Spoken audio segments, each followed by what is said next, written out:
전도서 12장 11절부터 마지막 14절 말씀까지입니다. 11절 말씀을 보면 지혜자들의 말씀들은 찌르는 채찍들 같고 회중의 스승들의 말씀들은 잘 박힌 못 같으니 다 한 목자가 주신 바이니라.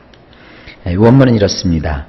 현자들의 말들은 모리 막대기들 같은 것이니 그것들을 모아둔 소유자들은 제대로 박힌 못들 같으니라. 그것들은 한 목자가 주신 것이니라. 이제 코엘레트가 마무리를 하면서 이런 얘기를 합니다. 현자들이 한 말, 지혜로운 자들이 했던 그러한 말들은 모리막대기래요. 모리 막대기가 뭐냐면 소나 양을 칠 때 쓰는 그런 막대기입니다. 때리는 막대기가 아니에요.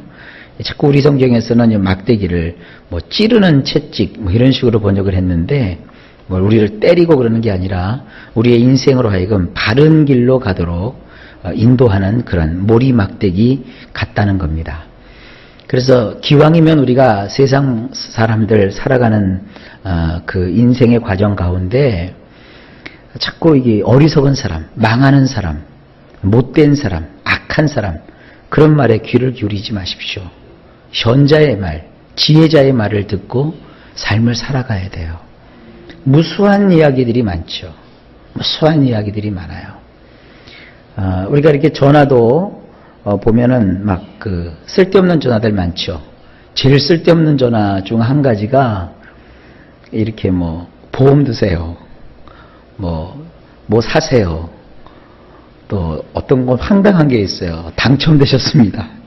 뭐가 당첨됐나 이렇게 보면 콘도가 당첨이 됐대요. 그래서 1,000만 원을 내야 이렇게 입금을 시키면 콘도 한 채를 드립니다. 막 이러고요. 별별 희한한 얘기들이 많아요. 그런 것도 자꾸 듣다 보면 솔깃해져요. 그리고 이제 더 웃긴 게 텔레비 보면서 홈쇼핑. 여러분 홈쇼핑은 사실 우리가 굉장히 조심해야 될 방송입니다. 그냥 평범한 물건인데도 거기서는 파격적인 가격에 드리는 굉장히 좋은 물건. 그런 걸 자꾸 이렇게 듣고 보니까 나도 저거 좀 가지면 저렇게 멋있어지고 또 굉장히 훌륭해지겠다. 자, 우리 생각하는데 그런 거 아닙니다. 그런 광고의 말, 우리를 속이는 말, 우리를 현혹하는 말, 이거 우리의 인생 가운데 아무런 도움이 되지 않습니다.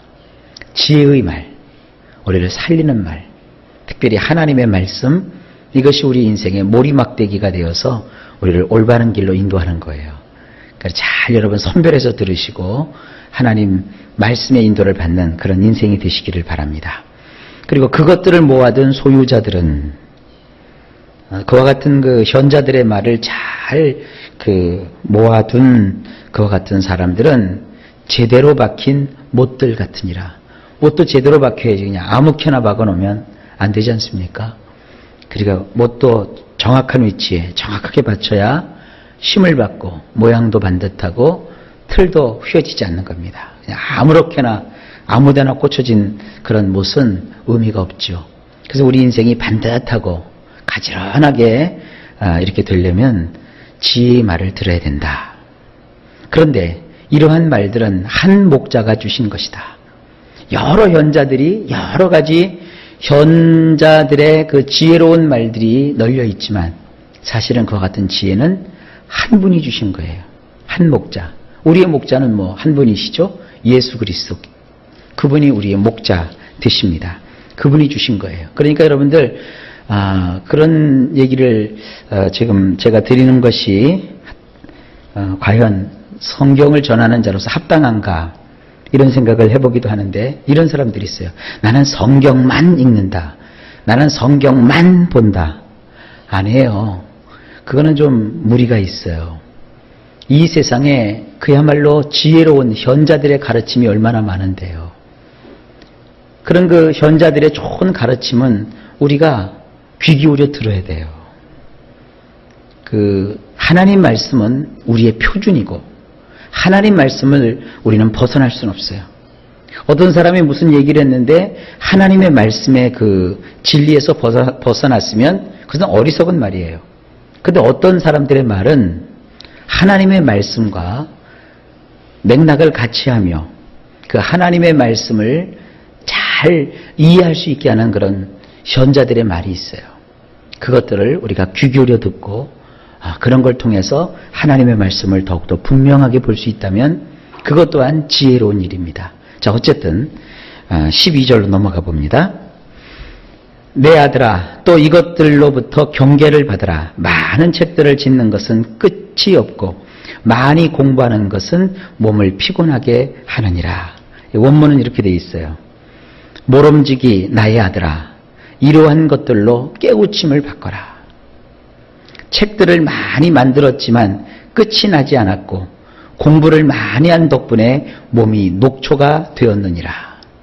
이 코엘레트가 거기 있는 청중들에게 자기는 아비고 그들은 자식과 같은 그와 같은 관계를 설정해 놓고 이렇게 얘기합니다. 모름지기 나의 아들아, 이러한 것들로 깨우침을 받아라. 이런 좋은 지혜의 말들로 네가 인생 가운데 깨우침을 받아야 되지 않겠느냐. 자, 내가 경험을 해봤다. 책들을 많이 내가 만들었다. 많은 책을 썼다는 거죠.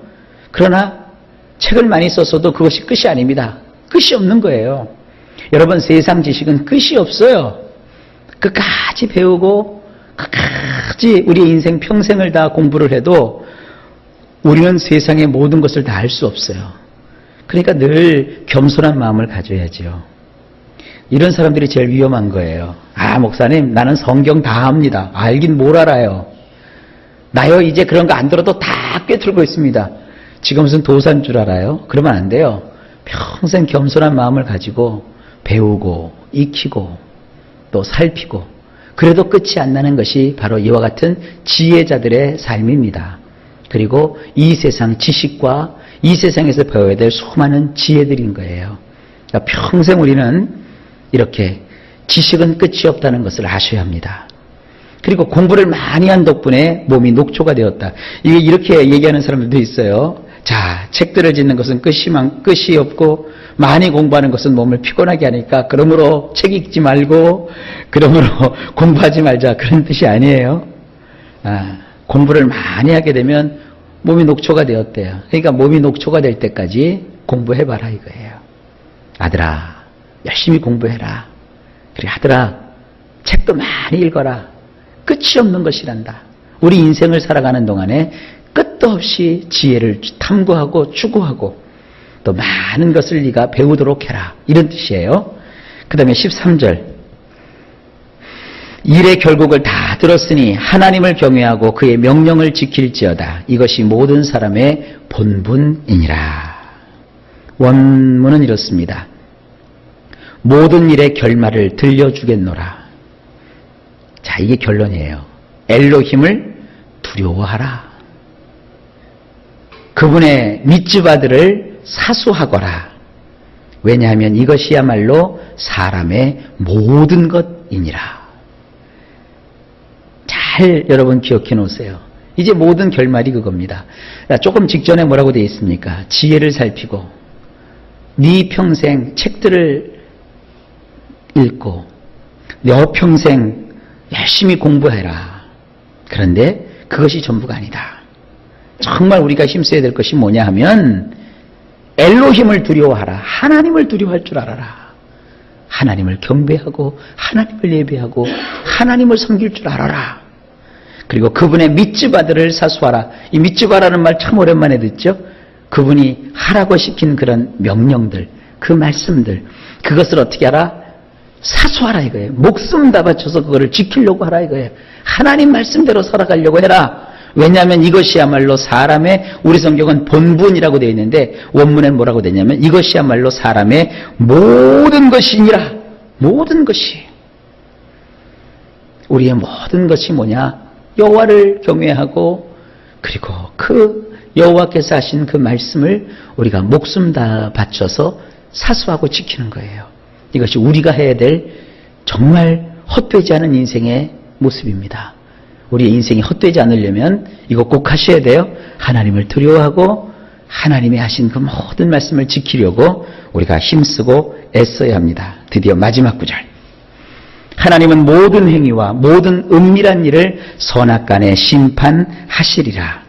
원문이 이렇습니다. 진실로 모든 행동을 엘로힘께서 샤파트 속에 집어넣으셔서 감추어졌던 것까지 과연 선한지 과연 악한지 판단하시느니라. 예, 하나님은요, 우리가 한 그 모든 행동을 샤파트 속에 집어넣으세요. 그러니까 하나님께서 달아보세요. 이게 제대로 법이 세워진 것인가? 제대로 이가 하나님의 말씀대로 정말 살아왔는가? 그리고 정말 이 사람은 그 하나님의 뜻대로 삶을 살피고 또 스스로 하나님의 그 말씀에 입각하여서 삶을 살도록 했는가? 하나님이 살피시는데 감추어졌던 것까지 다 살피셔요. 그래서 선한지 과연 악한지 하나님께서 판결해 주시는 거예요. 그러니까 나를 판단해 주실 분은 누구다? 하나님이세요. 이 마음 가지고 우리 살아가셔야 됩니다. 자, 전도서 전체의 흐름을 이제 우리가 머릿속에 두시면서 마무리를 합시다. 코엘레트라고 하는 전도인이 회중들을 모아놓고 얘기합니다. 헛되고 헛되며 헛되고 헛되니 모든 것이 헛되도다. 나는 왕이다. 왕으로서 나는 온갖 것을 다 해봤다. 돈도 가져봤고 집도 줘봤고 정원도 만들어봤고 무역도 해봤고 사업도 해봤고 인간관계도 많이 가져봤고 결혼도 해봤고 또 음악도 해봤고 예술도 해봤고 공부도 해봤고 나는 어린 시절부터 이 늙은 나이가 되는 동안 많은 걸 경험을 했다. 그러면서 나는 지혜로운 자도 봤고 어리석은 자도 보았다. 그런데 그 모든 것들이 결국은 헛되더라. 여러분, 우리 12장 와서 보니까 나이가 드니까 어때요? 아직 목숨은 끊어지지 않았지만 금그릇도 깨지고 또 샘물 곁에 두었던 항아리도 다 박살이 나버리고 그 운물에서 물을 길러다가 유용히 썼을 때 이용했던 수레바퀴도 다 깨져버리지 않느냐. 그러니까 인생은 결국은 뭐다? 다 헛된 것이다. 그러면서 이 코엘레트가 결론을 맺습니다. 내가 이제 마지막으로 결론을 짓겠다. 너희는 엘로힘을 두려워하라. 그리고 하나님이 우리에게 주셨던 그 하나님의 말씀들을 너희가 목숨 걸고 사수해라. 이것이 인생에게 주어진 모든 것이다. 우리가 할 것은 바로 그것이다 이거예요. 돈 벌려고 쫓아다니고 음식 먹으려고 쫓아다니고 성공하려고 쫓아다니고 사람 사귀려고 쫓아다니고 참 교회를 다니려고 하면서도 그런 사람들이 너무너무 많지 않습니까? 다 헛된 것 때문에 거기에 목매여갖고 그거 가지고 서로 막 그냥 싸우고 아둥바둥 거리고 그런다고요. 하나님은요, 선과 악한 것을 그 감추어졌던 것까지 하나님의 그 샤파트 기준에 맞춰서 다 판단해 보시는 하나님이세요. 그걸 기억하면서 오늘도 여러분 거룩한 삶을 누리십시오. 항상 기뻐하고 범사에 감사하고 그리고 쉬지 않고 기도하며 하나님을 경외하는 그런 삶을 살아가십시다. 그것만이 헛되지 않은 인생의 비법입니다. 이 하나님의 축복이 우리 모두에게 임하시기를 예수님의 이름으로 간절히 축복합니다. 그동안 전도서 가지고 여러분들 은혜를 많이 받으셨는 줄로 압니다. 하나님의 은혜가 더욱더 넘치기를 예수님의 이름으로 간절히 축복합니다.